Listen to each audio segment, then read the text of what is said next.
This is The Weekly Set, the official podcast of TVEnthusiast.com. With your host, Tyson Gifford and William Rower.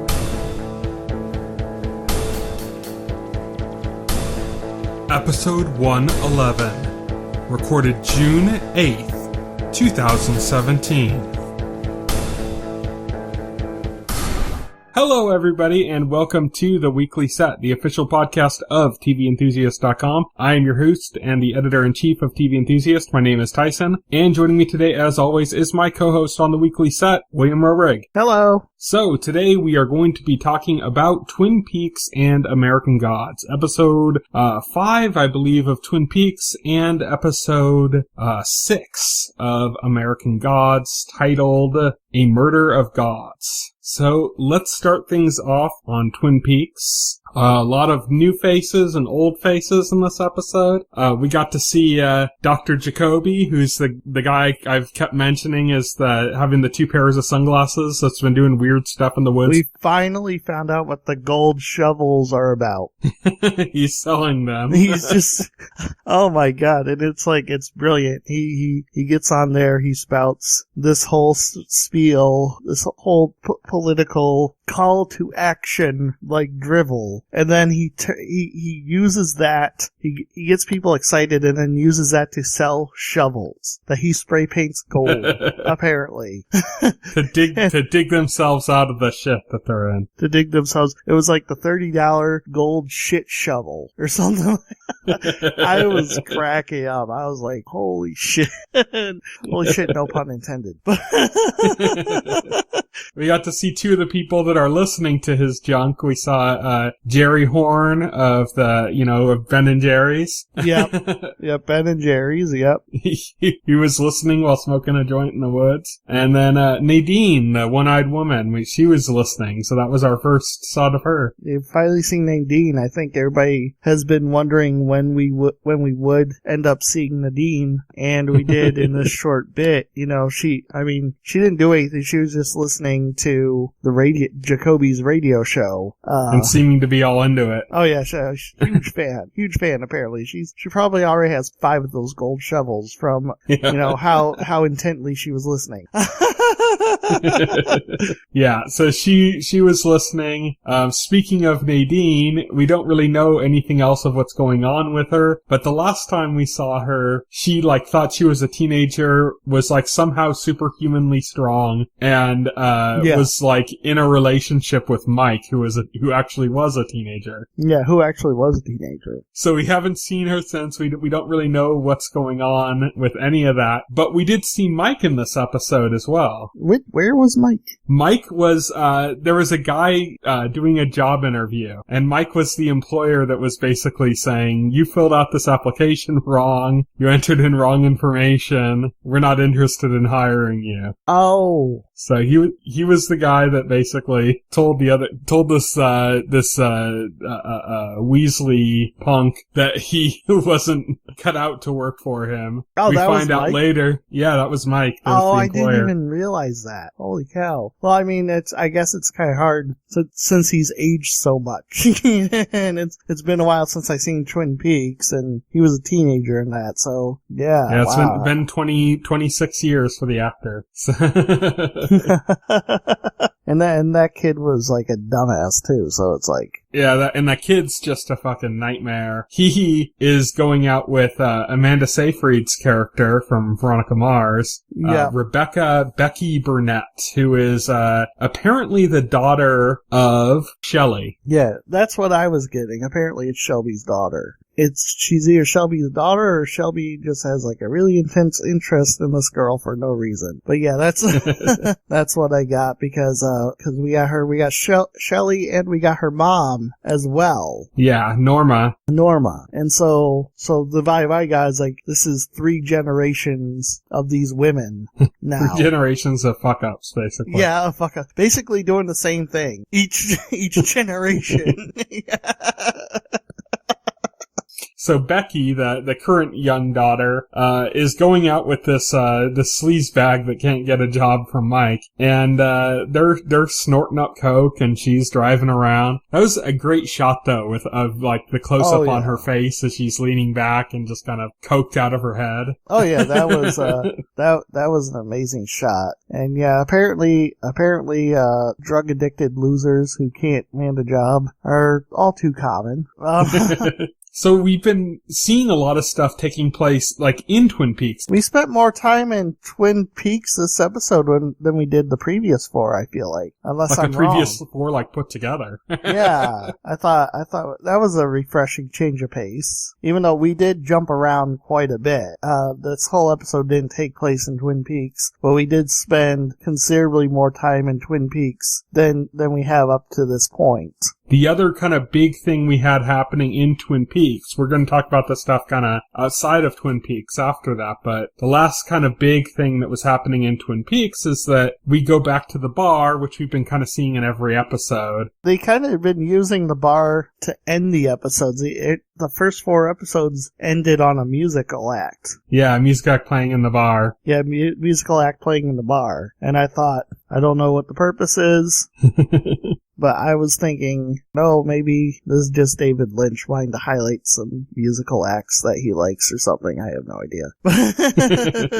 Well, in this episode, like, they cut to the bar and there's music playing, a music act playing. And I was like, oh, the episode's already over? That was the first thing that came to my mind because, as you said, that's how every episode's been ending. But no, this was just kind of in the middle of the episode. We see that while there's a band playing there's a very inconsiderate asshole sitting in a booth. He looks like a poor man's Matthew McConaughey. He's smoking directly under a no smoking sign. He gets like chewed out by the bartender or the owner of the bar or whatever. And then one of the police officers that's off duty that we had seen before goes and like takes a bribe from him or takes some money from him, in a cigarette, in a cigarette carton. But this smoking douchebag creep guy that we saw is actually, it's in the credits, it's listed. His name is Richard Horn. So he's one of the Horn family. Interesting. Okay. So there's speculation that he might be Aubrey's son. And we haven't seen Aubrey yet, so that's interesting because the Horn family, they're the ones that own the hotel, Ben and Jerry, and they were involved in some sketchy stuff as well, like moving prostitutes and stuff. Oh yeah, in the original series. We're definitely involved in some sketchy things. But that's interesting so if this is a Horn, because I didn't know what to make of this scene when it aired. Like, I was like, I don't know these people. I don't know what's going on with this. Maybe this will be something. Maybe this will be nothing. I don't know.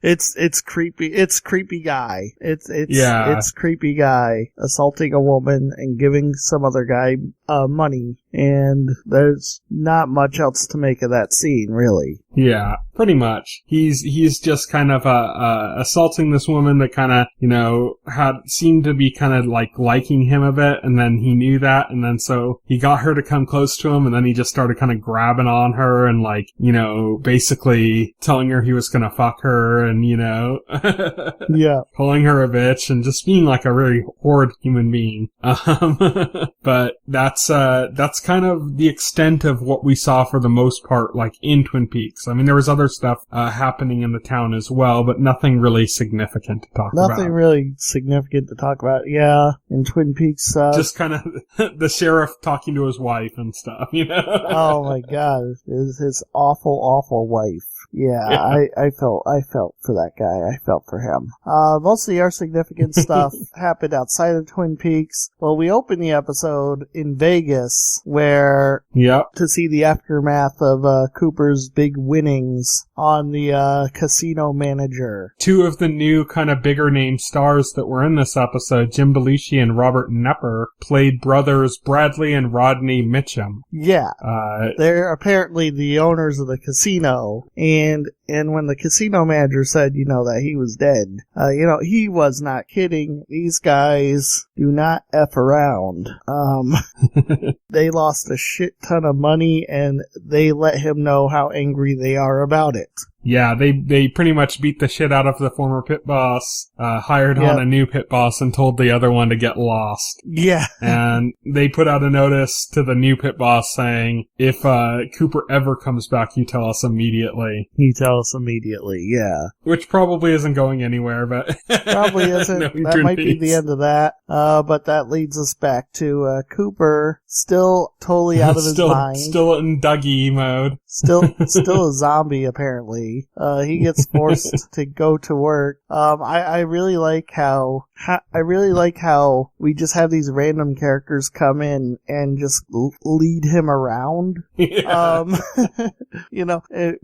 Not fully, seemingly like everybody is not aware that there's something majorly wrong with this guy. Somehow they're not aware of this. You think the first thing they'd be doing is going should we call the hospital or something? Right, yeah. It seems like this guy doesn't know what the hell's going on around him. Yeah, you'd think somebody would have taken him to a hospital by now. But no, they just lead him around and try to get him to be normal, and it doesn't work because he's not normal. He loves coffee. He really loves coffee. Yeah. He had it last week and didn't like it so much, but it's because he was drinking it down too fast and burned himself. Yeah, he didn't like it because he drank it and it was still scalding hot. And so but he sees the coffee in the elevator and he really wants it. And he's walking around with the coffee. The best part of the Dougie Dale scenes was probably him, having to pee and just standing in the middle of the hallway. Oh yeah, just holding himself. Doing the pee-pee dance. The woman leads him into the women's bathroom. Yeah. The bumbling idiot routine seems to actually be kind of effective on some women because she seems a little into him. Yeah, she seems I was really? Guy just sitting there standing there holding his junk and then you have to lead him to the bathroom and that turns you on? That's what the ladies like, Well, I guess. What the ladies like. Should try that next time around a beautiful woman.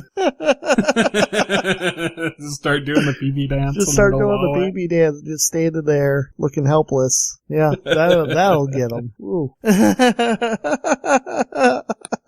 Something cool we saw is we got to catch up with the hooker Jade, who was with Dougie when Dale showed up.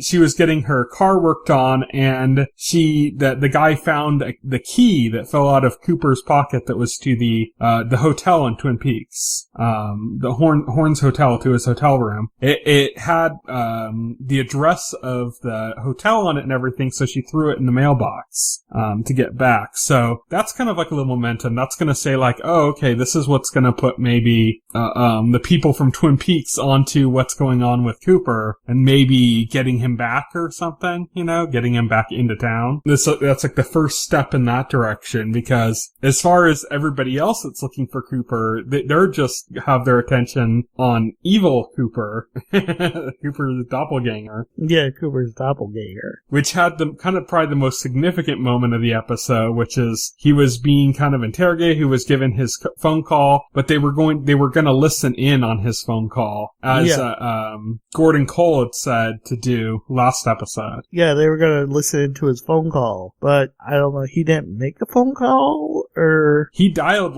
20 numbers. 20 numbers. Well, at first he says, should I call Strawberry? And he's like, no, Strawberry won't pick up. He's like, oh, I know who I should call. And he dials 20 numbers, and all of a sudden, lights start flashing, and there's sirens. Everybody's freaking the hell out. The video feed's going crazy. He's like, how the hell is he doing this? I don't know. And he says the line, the cow jumped over the moon. Yep. And then hangs up. The second he hangs up, everything stops. But we see, I believe it said it was in Buenos Aires, there's a box, and we'd seen it earlier in the episode when somebody was apparently trying to reach him. It was the people that were basically hired to assassinate Dougie. Cooper, when he came back. You mean Dougie? These people No, I think they were trying to kill Cooper because Bob knew Cooper was going to be back. Oh, maybe. Oh, you think Bob hired these people to kill Cooper, and that's why? Yeah, because it seemed like after Cooper came back, remember the one-armed man talked to Cooper and said, "Oh yeah, I remember that conversation." He had tricked him, but now it kind of of you has appeared to die because these people were looking for him outside of that, like already, like when he first came back. So it kind of seemed like they were actually after Dougie, or that was the impression I got. They were after Dougie. Yeah, I think that they were hired by evil Cooper to kill Cooper. No, I didn't think that. I just assumed knowing that Cooper would replace Dougie. No, you're right. No, you're wrong. Because Naomi Watts, she thinks Cooper is Dougie.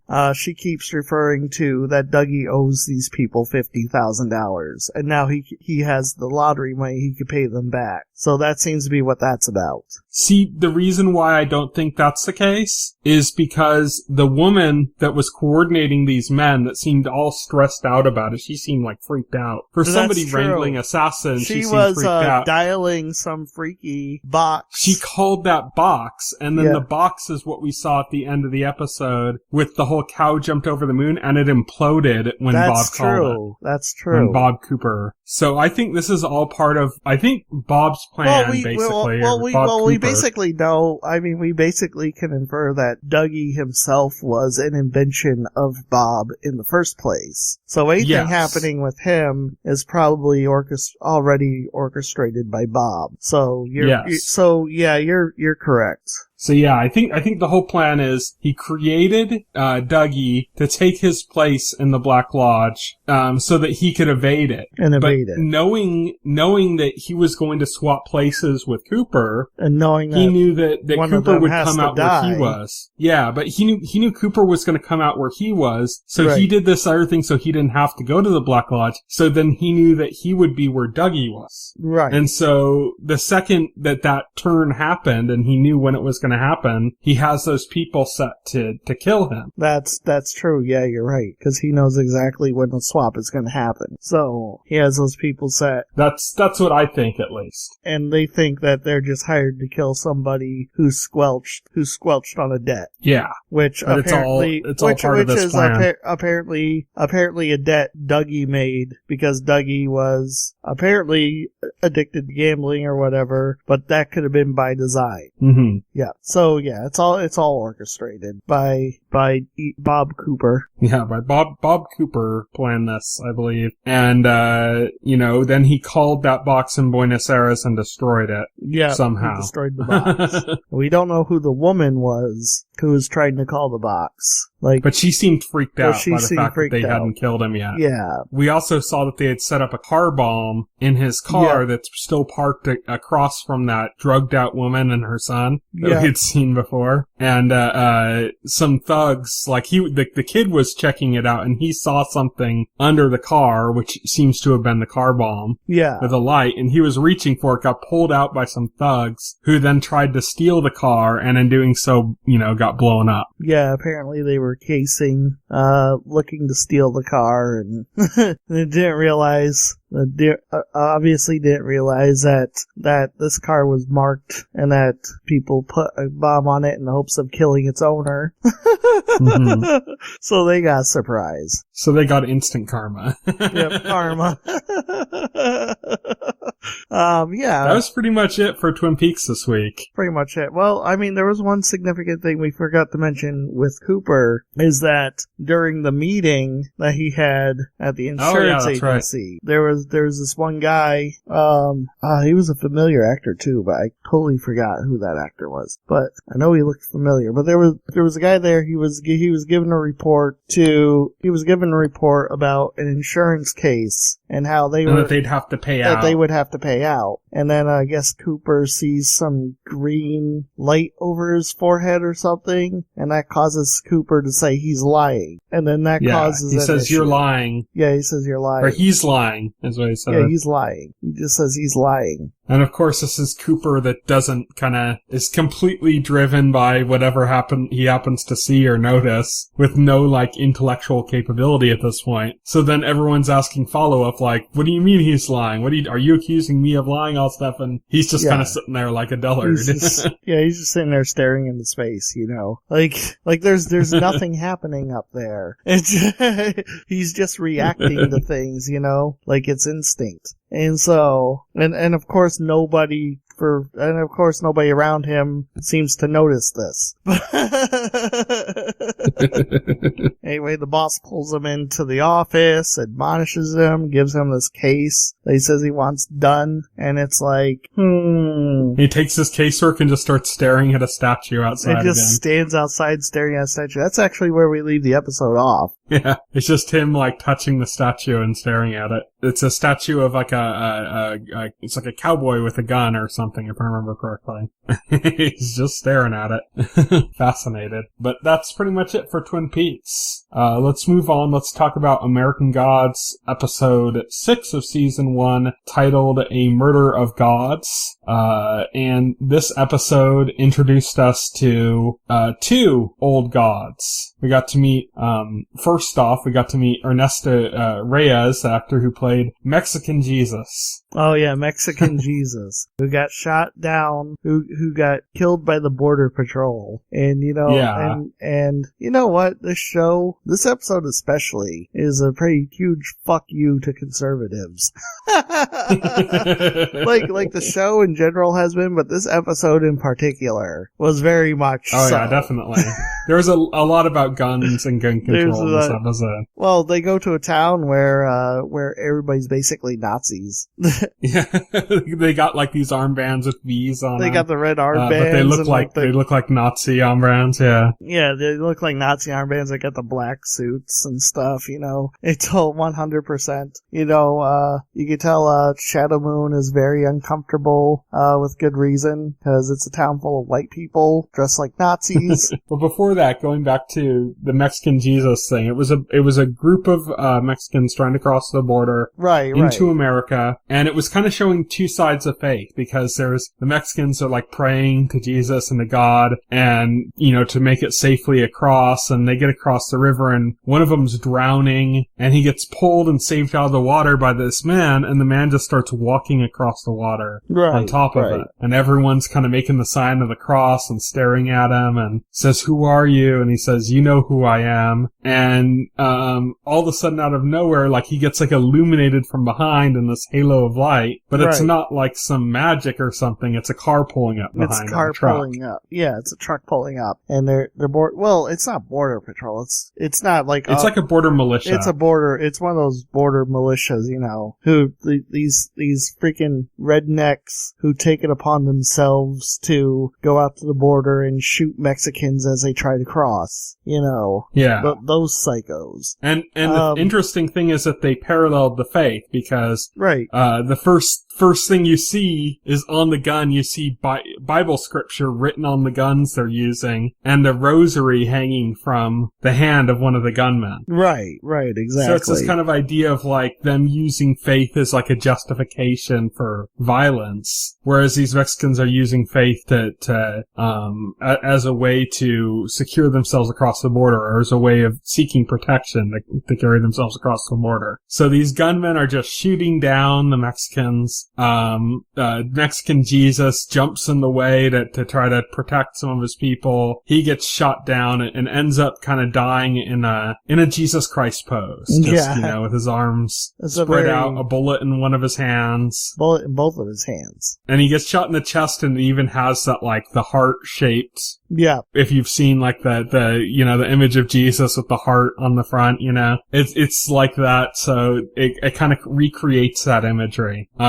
It seems like, oh, he died or something, but we find out later in the episode, Mad Sweeney's talking about Jesus. He doesn't say Mexican Jesus, so we don't know. We know there's multiple Jesuses in the show. They already mentioned that there's a black Jesus, a Mexican Jesus, and a white Jesus. Sweeney says he's familiar with Jesus. He knows a Jesus, like he knows Jesus, and that Jesus knows how to resurrect. So he's saying this to Laura because he's saying, hey, I'll get you resurrected for legit, for real, and then you give me the damn coin. So I can have my damn coin. Yeah, exactly. He wants that coin.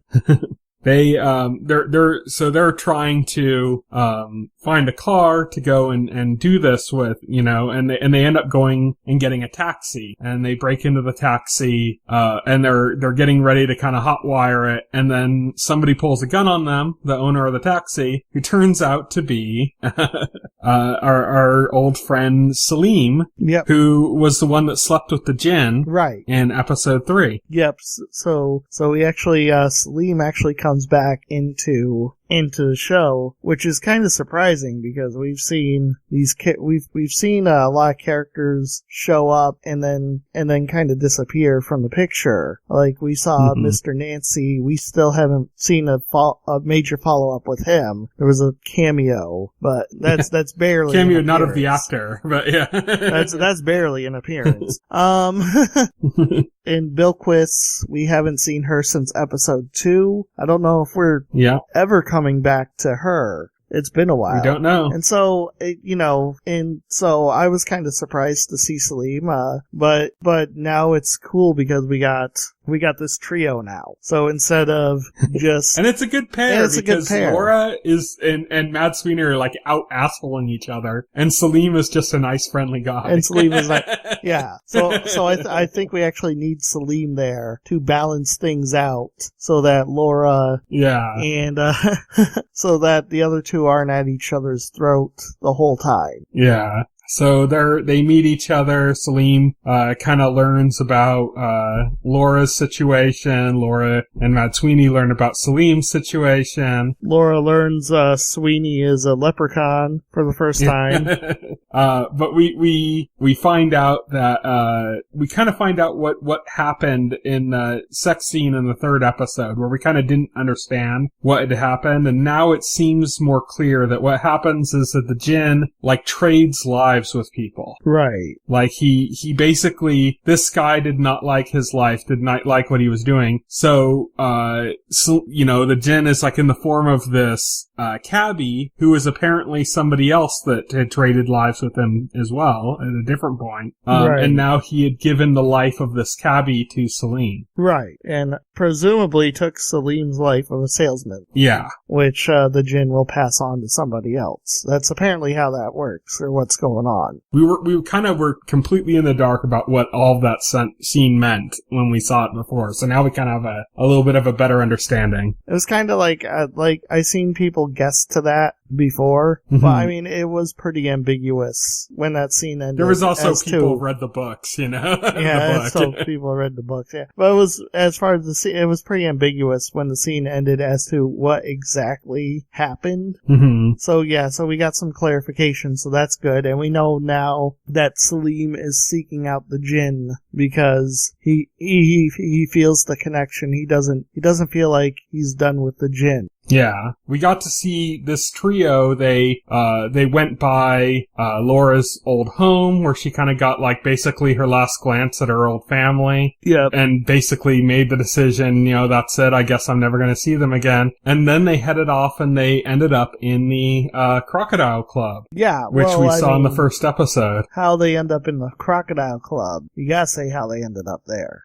Go ahead. Well, I mean, what's his name? Mad Sweeney? Mad Sweeney, thank you. Yes. Mad Sweeney tells Laura that they need to go to Kentucky, and Laura to meet Jesus. Jesus, and Laura agrees to go to Kentucky, and then she takes them to the bar from the first episode. She doesn't go to Kentucky. Mm-hmm. Well, she drives completely out of the way to kind of get that last look at her family. Yeah, she drives. And then they end up going to that bar, because that's like the way that Shadow was headed when he was headed towards her hometown. Yeah, when he headed towards her hometown. Yeah, that's the way they were going. So she ends up there, And Mad Sweeney, that's where Mad Sweeney tells Laura that, he tells her that Shadow Moon is over her, and he basically tells her, that he's hooked up with Wednesday, and that he's Wednesday's man now. And Mad Sweeney's basically trying to get Laura to forget about Shadow, which is interesting, because Sweeney's trying to get Laura to forget about Shadow, and Wednesday's trying to get Shadow to forget about Laura. So we got this parallel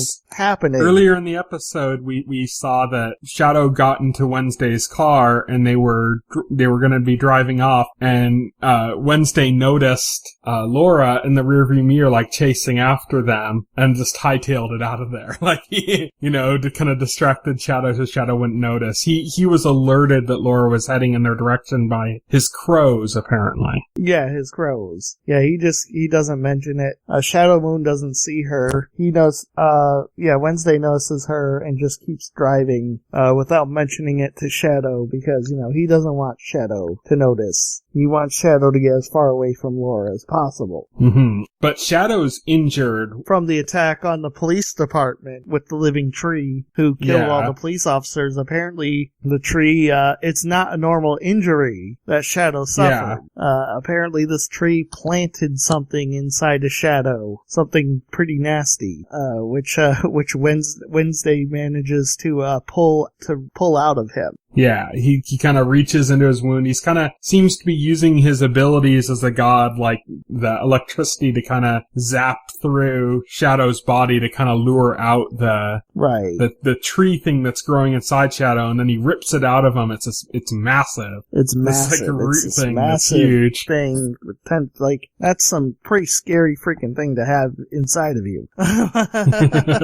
But Wednesday pulls it out, chucks it out, and then Wednesday and Shadow are off to see Vulcan. Yep. Which you had mentioned before. That's the meat of this episode, really.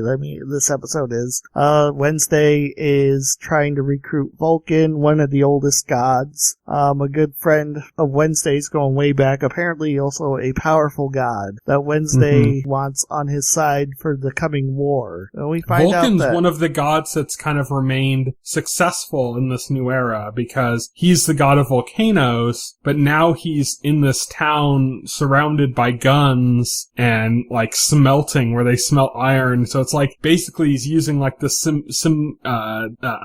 symbols, the iconography of volcanoes in different ways to modernize, like bullets being like volcanoes. They're making guns and ammo, and there's this forge, in the factory, and the guns are like they're like volcanoes, they're the bullets are like mini volcanoes that erupt. And so he's using that with his name on the bullets as like a form of worship. And he's got this town full of, as you mentioned, these kind of gun freaks that look like Nazis. He kind of runs this town, he runs this town, and it's a town full of Nazi-like gun freaks, gun rights fanatics. All these fanatics, like very hardcore, right-wing white people, And as they shoot their guns, it's like they're saying a prayer in his name. That town voted 100% for Trump.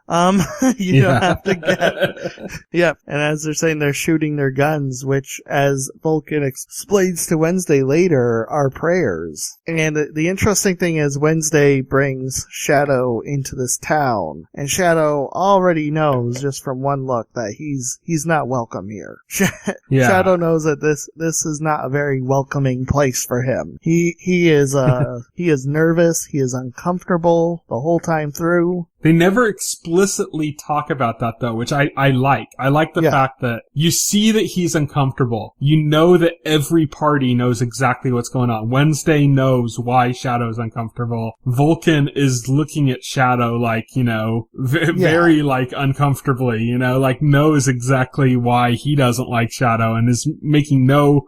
Vulcan doesn't like Shadow for the obvious reasons that you can allude to. He makes all these not so subtle overtures towards Shadow in their conversations. He shows Shadow his hanging tree. I mean, you can't get less subtle than that. Well, that's kind of like a double meaning, because there's like the lynching aspect of the racism that's like permeating that town, but then there's also the fact that Shadow was literally lynched. And Shadow figures that out pretty quickly, that it's not just a racism thing, that Vulcan knows Shadow was lynched, or that there was an attempted lynch, and that Vulcan was using that fact against Shadow, or to intimidate him. Shadow confronts Wednesday over it. Asks Wednesday, how does he know I was lynched? And he's like, how can you trust this guy? And Wednesday says, I trust him to be the man that I know him to be. Right. Basically. And Wednesday's there, apparently, not just to recruit him to his cause as a warrior, but to make him a sword. Yeah, he wants Vulcan to make him a sword. Wednesday also says something to Shadow. Shadow brings up to Wednesday that the lynching that he suffered was an attack on him, and also an overture attack on Wednesday. Again, he reiterates that. It wasn't just an attack on me, it was an attack on you, and for me, it was very personal. And Wednesday says, well, I'm working on a very personal, he said it was a very personal fuck you attack to me. And Wednesday says, well, don't worry, I'm working on a very personal fuck you retort. Wednesday reiterates, that he is not taking that incident lightly, that, he's just, and he reassures Shadow that he's working on it. Even though Shadow even though it may appear that Wednesday doesn't care much, or that he's taking it lightly. Which frustrates Shadow for good reason. But he wants the sword for Vulcan. Wednesday asks Vulcan again if Vulcan is going to join him on the battlefield when the time comes. And Vulcan says, yes, 100% I'm with you. You're my friend, of course. And so they go to the forge to make the sword so Wednesday can get his sword. Then Wednesday begins to kind of mindfuck Vulcan a little bit as soon as the sword's done. Yeah. Wednesday, Wednesday starts going on, oh, now this is craftsmanship. It's done, it's everything done by hand. They don't, this is so much better than your guns and all the manufacturing that you do. This is real craftsmanship. He goes on to praise the sword. Craftsmanship. Vulcan gets a little defensive and says, my guns are way more effective than any sword, basically, he defends his guns. And then we get the swear. It was pretty obvious to me, just based on what you saw, but I'll let you go ahead and take the lead on this. What happens next? Well, Wednesday, in his line of talking to and mind-fucking Vulcan a little bit, basically gets Vulcan to admit that he took a deal with the new gods. Right. That he that this town he has, this town that seems segregated and off, kind of like, Odin, like Mr. Wednesday's North Korea would be, this is like his segregated little thing that he gets, his reward for cooperating. It's run by him. It has, his logo is he has a logo. He has a big V that's stamped on every He's been box. branded. He's been branded. He got his lemon scented you. You got lemon scented you. Wednesday mentions to him when he first gets to town, the first thing Wednesday says is he needs him for the war because, he said the old gods are starving, that they need their honey. And, first thing Vulcan replies is, well, there's been no honey stolen from my mouth. He's the only old god we've seen so far that's doing well. In his circumstances. His reaction is, there's no honey stolen from my mouth, and then he proceeds to show off, his great wealth, how well he's been doing to Wednesday, and, it's pretty obvious to me, or it was pretty obvious that, he's been bought off by the new gods. And so he's kind of like become a new god. He was the god of volcanoes, and now he's like the god of weapons or guns. Yeah, now he's the god. They essentially turned him into a new god. The same offer that they gave to Wednesday in the last episode. Vulcan apparently took the offer. before. And then he turned around and he betrayed Wednesday. And, I seen the betrayal coming because my first thought was, when I saw him, I thought, how else is he doing this well unless he took a deal like they offered Wednesday last episode? And then as Wednesday's talking to him, Wednesday mentions something that basically makes Vulcan say, so what, you're going to be a martyr? Is that your plan, is to be a martyr? And Wednesday says, no, I'm not going to be the martyr, you are. Yeah. He said, you used my name, you aligned under my name, you said that you would be on the front lines with me, and now this, he kills him. Yeah, he kills him. He cuts off slits his head throat with and the sword. kicks him into the forge. Or does he chop off his head completely? He chops off his head. Yeah, he chops off his head and he kicks his body into the forge. And both his head lands and body lands in the forge and melts away. And Shadow Moon is just like, what the fuck? Why'd you do that? He's just like freaking out. He's like, why the hell do you do that? He still takes the sword when Wednesday hands it to him, though. Yeah, he still takes, yeah, exactly. He's just kind of like, okay, reaches out and takes it. And Wednesday's like, well, I have the sword. I don't really need Vulcan himself too much. Well, it kind of serves a double purpose, because he said that now Vulcan is going to be the martyr. So basically, now he has a story to tell. Vulcan that's right. aligned with him against the new gods, and the new gods killed him for it. Yeah. And that will make the old gods angry. You're right. And more willing to go against them. These turn Vulcan into a martyr for his cause. Wednesday's not not slow. He's pretty smart. And, so that's pretty much it for the episode. Like I said, we got two old gods that we got introduced to. Corbin Burnson from Psych played Vulcan, and Ernesto Reyes, who hasn't been in a lot of stuff. I actually marked in my show notes the one show I mentioned him from is Sex Sent Me to the ER.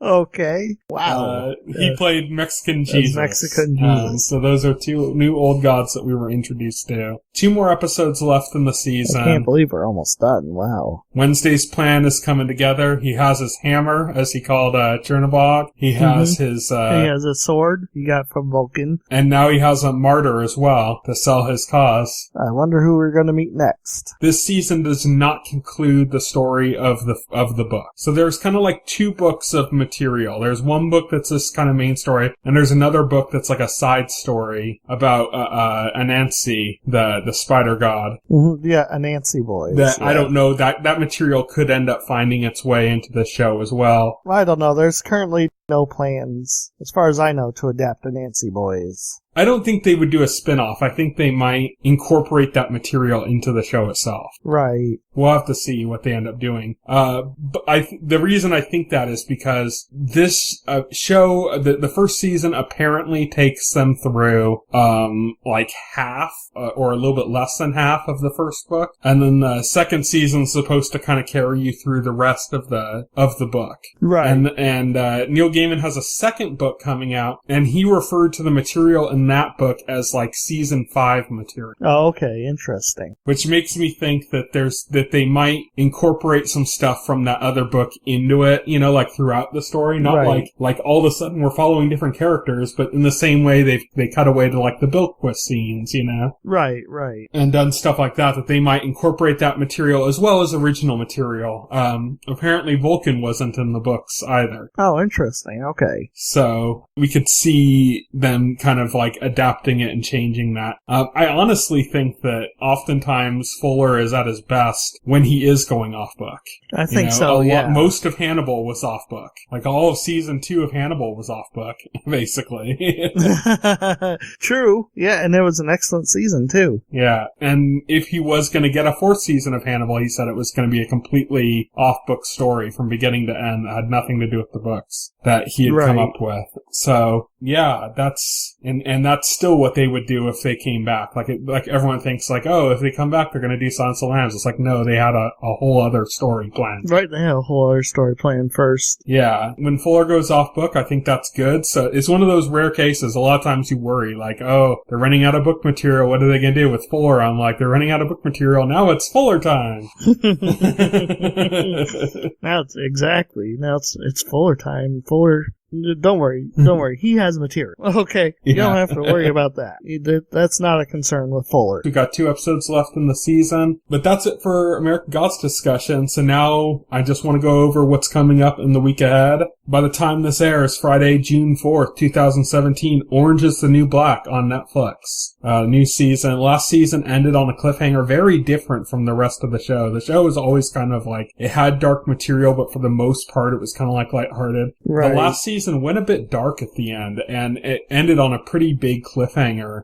So I'm really interested to see where it goes. Apparently, the first 7 episodes are up online already because a hacker thought that it was a good way to try to blackmail Netflix, even Freaking though hackers. they didn't have the last episodes of the season, which they're going to have to get anyways. Yep. So people still have to get Netflix. So a hacker that doesn't understand how Netflix work put up some early episodes. So if you want to watch those early, you can save Netflix some bandwidth and then subscribe anyways, and or keep your subscription anyways and get the rest of the episodes. On the same day, Dark Matter comes back to Sci-Fi. Then on Saturday, June 10th, Orphan Black returns for its final season on BBC America. Nice. On Sunday, June 11th, Claws debuts on TNT. This has, I believe, I've only seen a few previews for it, but I believe it's Denise from Scream Queens is the main. Yeah, I saw the preview. They played a preview before Wonder Woman at the theater, and no thank you on this show. I don't know, it's Denise Humsfield, and I heard Harold Perrineau was in it. I like the actress. I don't care about the show or the premise of the show or anything about the show, so. It seems ridiculous, but I think it's gonna lean into that, so I'm gonna check it out. Alright. Then I'll tell you if it's any good. On Wednesday, June 14th, Blood Drive comes to Sci-Fi. Blood Drive is like a grindhouse show. It's a show inspired by grindhouse movies. So it's gonna be like a way over-the-top, ridiculous, I think it's about cars that eat people or something. Okay, weird. And they're leaning heavy into the ridiculous nature of that. It's gonna be gory, ridiculous, over the top. It's gonna have, everything's gonna look grainy and oh boy, it's gonna look like a grindhouse movie. So I'm interested in checking out if that's gonna be, because the thing is, when you lean into that, it can be great or it can be shit, and I'm interested to see how that turns out. On Friday, June 16th, 2017, next week, Cardinal comes to Hulu. Cardinal is it's like a detective story. It stars Billy Campbell, from The Killing and a bunch of other stuff, the 4400. But he plays a detective and he's in kind of like a cold climate area, solving a crime of some sort. Oh, okay. Could be good. And that's it for what's coming up ahead. So that's it for the podcast. Thank you everybody for listening. You can reach me on Twitter. I'm at Tyson Gifford. You can reach Will. He is at Voxel Hero. You can check out our Facebook page and our YouTube channel, as well as our site, TVEnthusiast.com. And you can subscribe to this podcast through any major podcast client like iTunes or Pocket Cast. The entire backlog of our podcast is available on our YouTube channel, as well as tons of other content. I do a video every Sunday right before American Gods actually airs, but after it's been made available on demand, where I talk about brief impressions of each episode of American Gods. So if you watch it on Sunday, you can immediately then go and check out, the brief impressions of it, to tide you over until we do our podcast where we dive deeper into the episode. And there's some other stuff up there too. I've been doing our Top 10 Tuesday list on YouTube as well, so you can check those out. But until next week, thank you everybody for listening. Night. Good night. If you would like to voice your opinion, send an email to theweeklyset@TVEnthusiast.com. TV Enthusiast is a part of the Enthusiast Media Network. Stay tuned to TV Enthusiast and the Weekly Set podcast for more coverage of all of your favorite